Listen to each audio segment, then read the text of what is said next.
watching or listening to Society X at Ragebreed. Joining me now is the brilliant Dani Filth from Cradle of Filth, who will be talking about their new album, Screaming of the Valkyries, which is out today. Thanks for taking the time to talk to me, Dani. No problem. How are you keeping? Yeah, busy. Busy. Plenty of interviews. And thank you for making me a part of those interviews. No problem. So, Screaming of the Valkyries, what is it all about? It's a new album. Has lots of songs on it.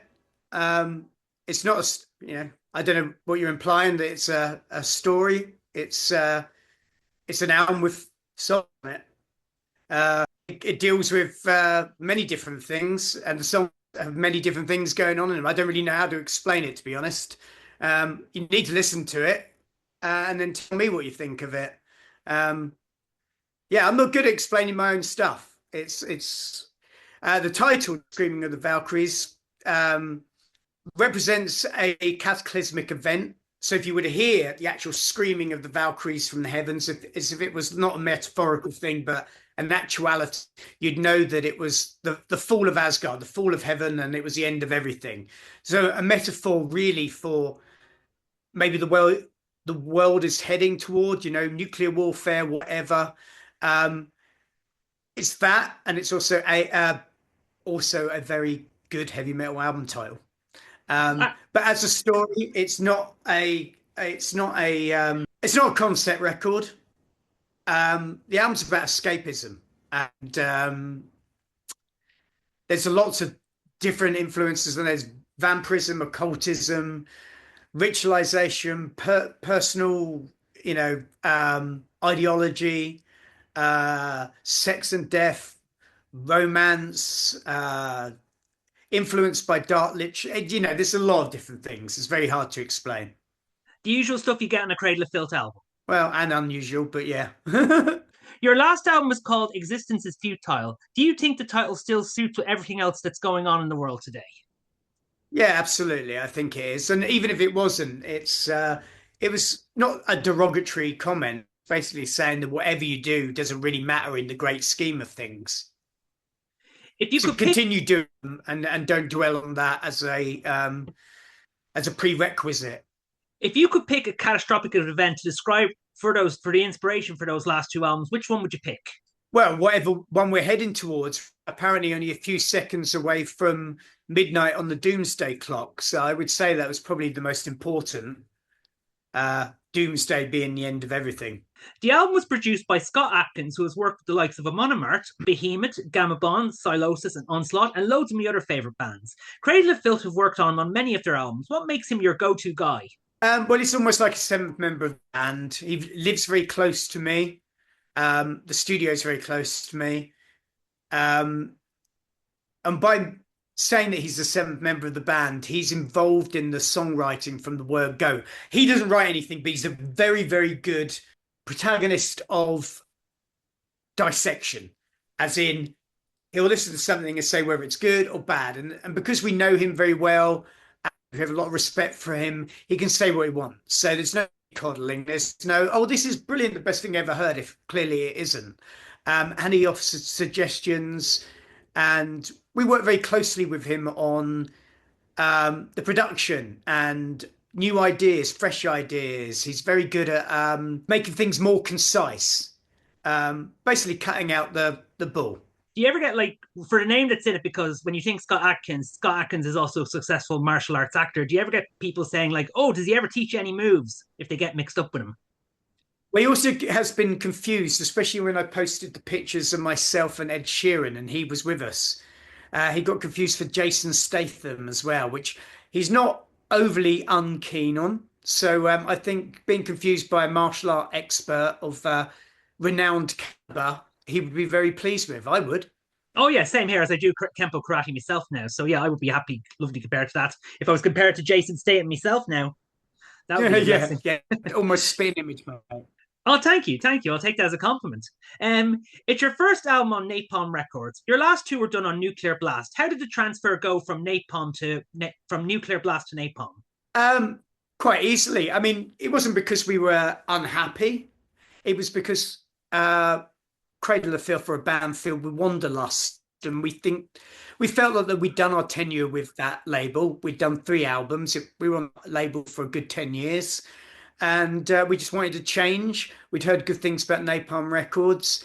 Our management company, um, Des Fafara is and Anastasia Fafara. Obviously, Des is from Devil Driver, Cold Chamber, one of my best friends, and he was he'd instigated a few moves to Napalm Records, most notably with his band and Ginger, and so we knew the outlay, and it was just a new thing. It's just like the artwork. We'd worked throughout our time with Nuclear Blast with the artist Arturs Bozinc from Latvia. And I love his stuff, and it was very hard to move away from it, but we just needed a change. So we have a new guy who did all the artwork and the layout booklet and everything, alongside our resident graphic artist Dan Worthy, and that guy is Roberto Diaz. So things just, yeah, sometimes you just need to change. Do you always think that about change? Like, because you've been on many various record labels, like you've been on Roadrunner, you've been on Nuclear Blast, Music for Nations. Like, what ma- what makes each one different that you feel you need to Sony, yeah. change? Well, I think from time to time things need to kick up the arse, yeah. Otherwise, you're just going to get stuck in a bit of a rut.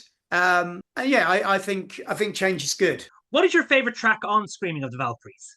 My favorite song would be Ex Sanguine Draculae, mainly because it's very old school. Reminds me a little bit of how we were when we were touring with Dissection, so it has elements of that with it. I have the Latin saying tattooed here. Yeah, when I first heard this song, it was the one that appealed to me the most. I instantly knew what I was going to write it about. Um, no, it's just my favorite personally. I just really like that song. The first track you released from it is called To Live Deliciously. How did the title for that happen? Oh no, it's not the first song. We released Malignant Perfection Oh, back, yes, back in October. yeah, just before Halloween, obviously to coincide with that event.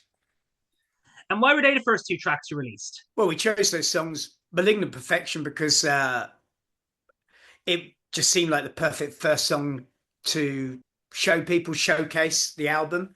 And I fought tooth and nail to get released just shortly before Halloween because the whole song really is about that event. And it didn't seem right bringing it out at Christmas or Easter. To Live Deliciously, because we wanted something that was a bit heavier, a bit more to the point and direct.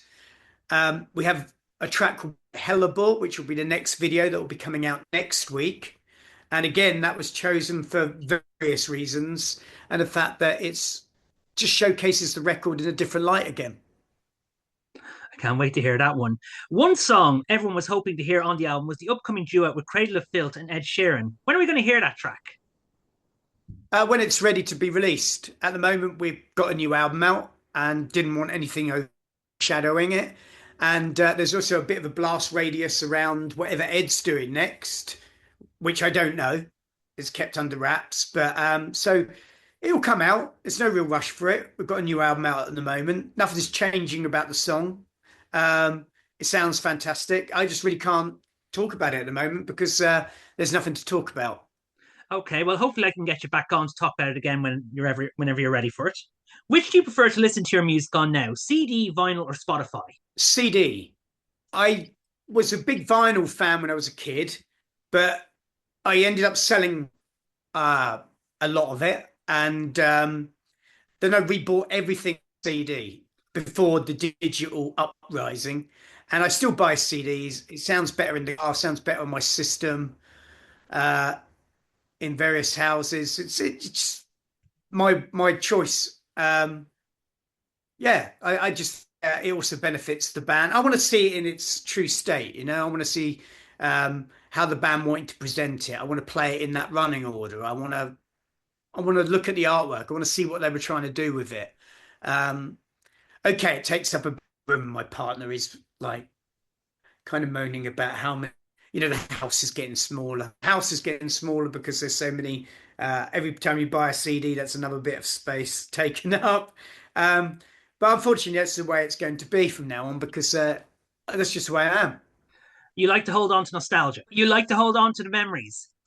It's a bit of everything. They sound better. I think if anything, they sound better. So that should be the first and foremost for me, really. I've been fortunate to see Cradle of Filth a few times in Ireland, and you do a great show. Cool. Unfortunately, I missed your last show in Ireland. What do you think attracts fans to your shows? What I don't know. They want to hear the songs. They want to see the band. They want to see us perform. They want to see whatever stage show we bring it to the table, which obviously is at different levels depending on where we play and how we can get it there. So yeah, I think it's a multitude of reasons. They want to come Your and poke us with a stick. I don't know. your last Academy show had High Parasite on support, which features Aaron Stainthorpe from My Dying Bride. How did you manage to get them on support? Because a friend of mine had played some of their stuff and I loved it. And then I requested them out of a list of bands that were put forward. And they're actually going to be playing with us again in Norwich and hopefully again in the future somewhere. I really like the album. I think it's really original, very catchy. Um, yeah, it's just a great record all round. And I think it's very good to support other British bands. Were you a My Dying Bride fan? Would that have also convinced you to let them on the tour? Yeah, absolutely. My Dying Bride, Early Enema, and Early Paradise Lost were the three reasons we went to Academy Studios to record our first album, The Principle of Evil Made Flesh, because Turn Loose the Swans was done there, and uh, well, to be to be fair, a lot of really good early albums, mainly from Peaceful Records, were recorded there. But yeah, I have been a fan. Am a fan. Now, here's a question I'm going to put to you now. How do you hit those high, fast vocals on your songs? Uh, just part of my vocal repertoire. So no secrets, or you can't. There's secrets you just can't tell. Well, it's part of my vocal technique. I've explained it to better singers than me, and they don't know how to do it. So I don't think me explaining it now is going to really help anybody. It's just part of my technique. How does any how do Olympic swimmers do that? I'm swimming. You know. Oh, I'm not a great swimmer myself now, so I can't compare there. How would you say the Cradle of Filth shows compare to other black metal band shows? I don't know. I don't really pay attention to anybody else. I listen to their music. I don't go and see anybody else unless, of course, we play in festivals, and that's mainly because I'm just too busy. I think the last gig, actually, no, that's not true. The last gig I went to was The Darkness on last Thursday. I went along with my partner. It was really enjoyable, actually. If you were to pick a black metal band to play with on a Cradle of Filth show, who would it be? Craft, Emperor, Arkless, one of those three bands, I think. Ooh, that's some good choices. That's some good choices there. I was expecting a few different ones, but oh well, you'd really pick some good ones there. But now going back to Ireland, now here's something I gotta talk to you about. Cradle of Filth have played the likes of the Academy and Button Factory, formerly the Temple Bar Music Centre. But there was one show I wanted to talk about. It was when Cradle of Filth and Biohazard replaced Pantera and Sepultura and headlined with Slayer at Tattoo of the Planet in the Point Theatre in Dublin in 2001. The Point Theatre is now called the Tree Arena. A month ago, both Pantera and Biohazard both played in Dublin. I was unable to talk about it with both of them, so I'll ask you, how did it all come about? Um, well, we were already on the bill. Unfortunately, Pantera decided they didn't. It was just shortly after the events of the trade. September 11th. Yeah, exactly. So it was shortly after that, and 16 back Pantera then. decided, yeah, Pantera didn't want to come to Europe. They wanted to stay. You didn't know what was going to happen at that point. They wanted to stay back with their families, so they didn't come, and subsequently we got bumped up the bill. I think there was another one that was on the bill as well that didn't come over. Slayer didn't care. And what was it like to play with them? Great, we played with Slayer quite a few times. Yeah, it was a good experience. Yeah, it was big gigs, big shows around Europe. Tom and the guys were extremely lovely to us. Always been a big fan, so I have no problems with any of it. It was Tattoo the Planet was an experience, and we had lots of different bands in different countries as well. Like, for example, Destruction in Germany, which is another Oh, great band to be. yes. I've seen them live a couple of times. They are cracking. They've always delivered a cracking show live as well. You once called Slayer the Daddies. Yeah, Would well, you I love obviously to? meant it. Oh no, I say yeah, you definitely did there. Would you have loved to have been added to Slayer's lineup when they play the shows in Cardiff and London this July? Well, naturally, yeah, because they're huge, huge shows. But we wouldn't matter anyway because we were out doing our own thing at that particular moment. Yeah, I've been a Slayer fan since day one. Obviously, I prefer everything up until probably Divine Intervention. Lost a bit of interest after that, but Rain and Blood is going to be in my top 10 albums of all time. Ever since I got it on early import, it just blew my mind. Everything about it. I still think it's got the best snare sound of any record. It's uh, it's a great record. Love the lyricism as well. Amazing. It was just before they went out and uh, well, it was before they started becoming too, they went from the sort of satanic aspect to being more about warfare. And I just think it's a cracking record. It really redefined thrash metal and extreme music. Produced by Rick Rubin, can't complain really. Oh, you can never complain when it comes to those to that album, especially that and maybe Season in the Abyss is one of my favorites as well. Yeah, another amazing record. Cradle of Filth is going to be playing in America in spring and then Europe and the UK at some of the festivals, such as Download in the summer. What do you love about performing in the States and in the festivals? Well, America is, what do I prefer it? Each, What do you like, like about both? oh, okay. Well, I like in America because there's something about it that's just great. It's very easy to tour America. Everything's very far apart. It's like longer drives than in Europe for sure. But there's something about America I just love. And festivals, well, it's a different kettle of fish, isn't it, altogether? Um, I mean, usually go on a tour bus and we do our own shows, which subsidize playing the bigger shows because, obviously filling the gaps in. And from one day you'll be playing to 1,000 people on your own, and then playing to 30,000, 50,000 people at a festival. So it's like chalk and cheese, and you have to get really adaptable to that situation. It's a bit overwhelming sometimes. Some of the bigger festivals, you turn up at Hellfest or Wacken, um, Grass Pop, I love etc., Grass etc. Pop. They're huge. We're doing Download as well. They can be a bit overwhelming, but it doesn't take long to get climatized to them. Um, and yeah, and I like it's just a different way of performing. I don't want I prefer club or that. They each got their own merits. I just like performing live, and obviously you're playing.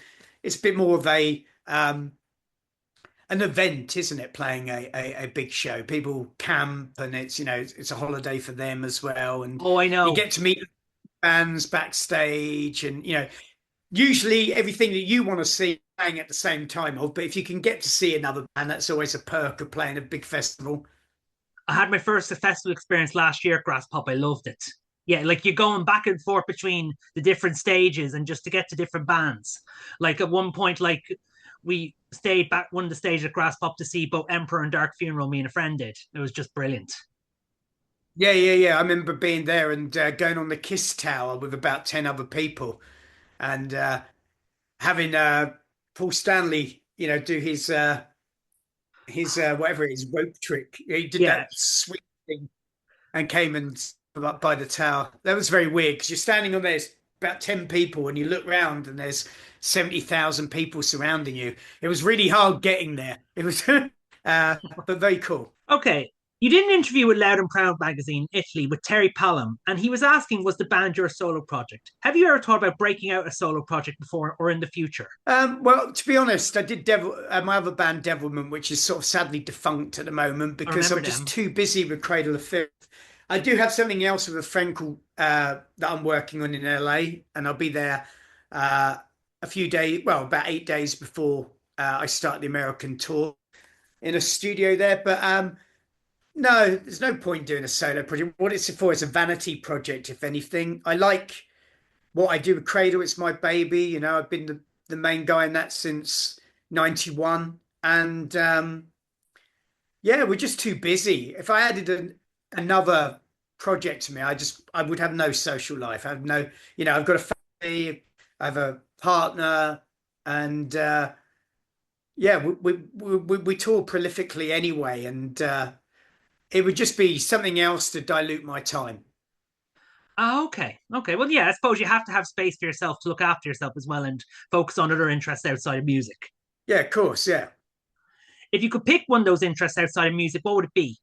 Well, if I'm not doing that, I enjoy we dine out a lot.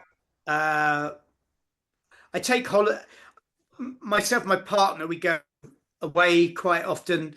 We just try and make sure if I've got time, we're doing something cool. Like we went to Florence last weekend. A couple of weekends time, we're going to Germany.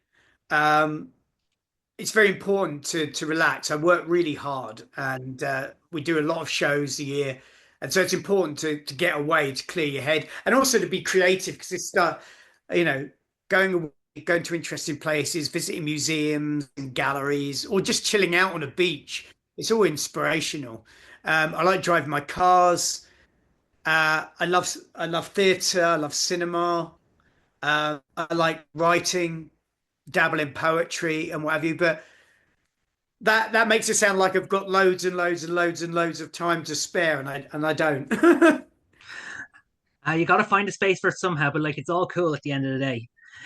So now, what is next for Cradle of Filth after the release of Scream with the Valkyries and after the touring is over? A new album.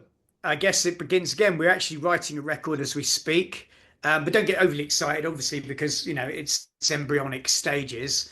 But yeah, I think we bring a new record out quite quickly on this one's heels, maybe at the end of next year. Uh, Tour that, and then I think I deserve a break. I think we'll take a hiatus for a little while, as we've been, pretty full on our entire career. So that's the aim, just to take a little bit of break. I probably use the time to move and do stuff in my personal life that I've been holding off on. Okay, well, yeah, I think you've earned. I think you'll have well earned a break there after all that. Then you'll definitely well have I well know, earned a I break. know. Finally, Danny, what would you like to say to all your fans to thank them for their support? Yeah, well, thank you. Well, it doesn't need to be said. I mean, I'm just very appreciative all the time of the support we get all around the world, and I wish we could come to Ireland and do more shows. I've always wanted to do a road trip around Ireland, and I know there probably isn't huge amounts of places to play, but I'm sure there's more than just Dublin and Belfast. Well, Uh, there's Limerick and yeah, Cork. yeah, I know there is, and I admire the support. I know the fans are going to love the new album. Obviously, it's for them. We write it primarily for ourselves, but obviously our fans we're connected with, and yeah, I think they're going to really enjoy it. As I said, there's a new video out next week, so catch that, and then hit any of the websites, online platforms. For me, it's always Instagram is really the only thing I do. So you can follow because things happen all the time. For example, we're bringing out a collaboration with the high fashion house Vetements. You'll find out about collaboration with Ed Sheeran when that's going to be released, I guess, at some point. Uh, we have a thing with Blackcraft Cult coming out soon. Yeah, it's always shifting and changing. We're all announcing new things, so best to go there. So anyway, thanks so much for everything, and yeah, enjoy the filth. Well, Danny, thank you for doing the interview. Me, it's been great. Congratulations on the new album. I really am enjoying the filth. Thank you very much. The album is going to be a banger. I know it will be. Best of luck with it, and for the rest of the year. Thank you very much, Ian. Take care.